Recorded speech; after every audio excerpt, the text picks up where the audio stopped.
Alors, est-ce que ce nouveau livre, vous pouvez nous en dire un petit mot et nous le présenter?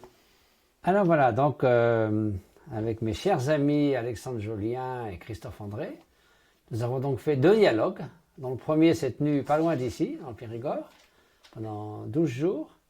Le deuxième plutôt en Suisse et puis chez Christophe André à Paris. Donc trois amis en quête de sagesse et à nous la liberté.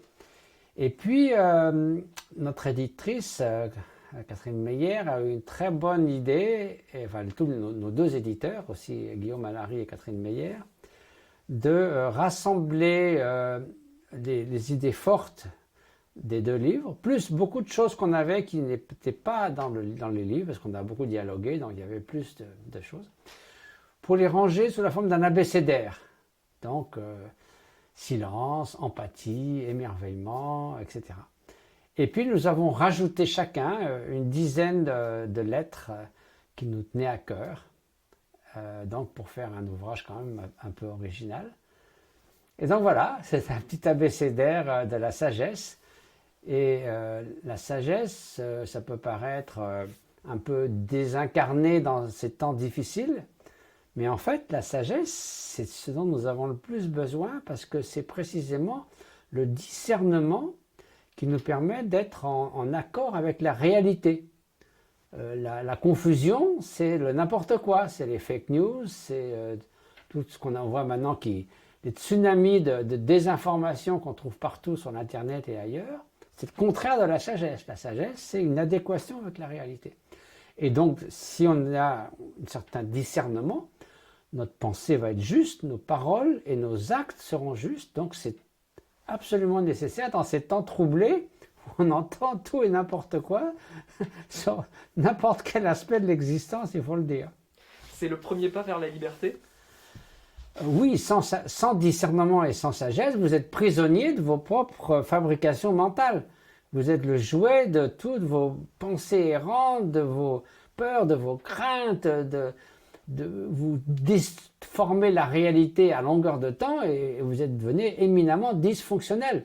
On voit tous ces gens qui n'arrêtent pas d'inventer des machinations, des choses qui sont ourdies derrière votre dos, il y a des puissances occultes et tout ça, ils se rendent la vie complètement impossible pour des choses qui n'ont rien à voir avec la réalité. Et de ce fait, c'est un manque, un exemple parfait d'un manque de sagesse. Dans cet abécédaire, il y a des mots qu'on s'attend à trouver, comme émerveillement, par exemple.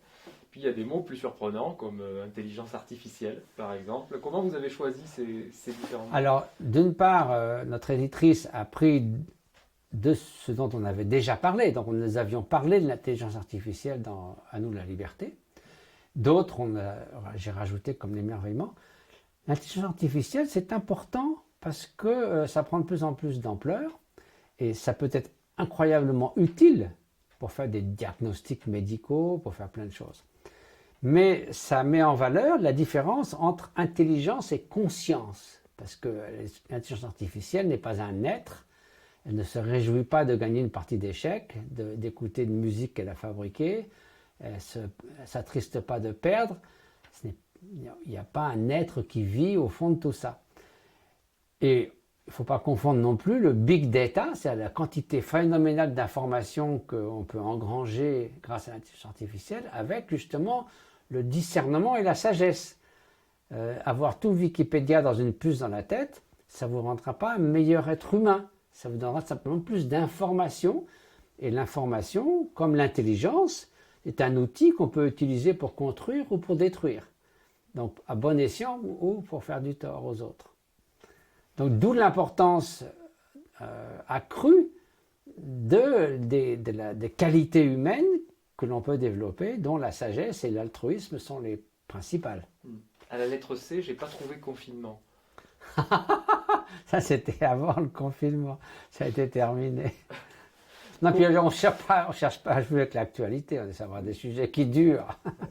Mais il y a aussi des mots comme maladie, des mots comme effort, tristesse. Il y a des sujets comme l'incertitude sur ce qui va advenir. Donc finalement, ça résonne malgré tout. Oui, alors c'était effectivement le livre n'était pas prévu pour le Covid, mais il se trouve que, oui, vous savez, dès qu'on s'adresse à des des composantes fondamentales de l'être humain.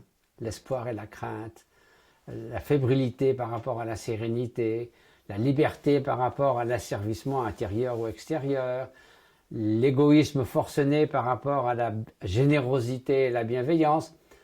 Forcément, ça s'applique en cas de crise, parce que toutes ces choses-là sont exacerbées. On apprécie d'autant plus la bienveillance et on déplore d'autant plus l'individualisme et l'égoïsme. Donc, si vous voulez, en essayant de s'adresser à des choses qui sont utiles et importantes pour l'être humain, en temps de crise, on tombe pile poil.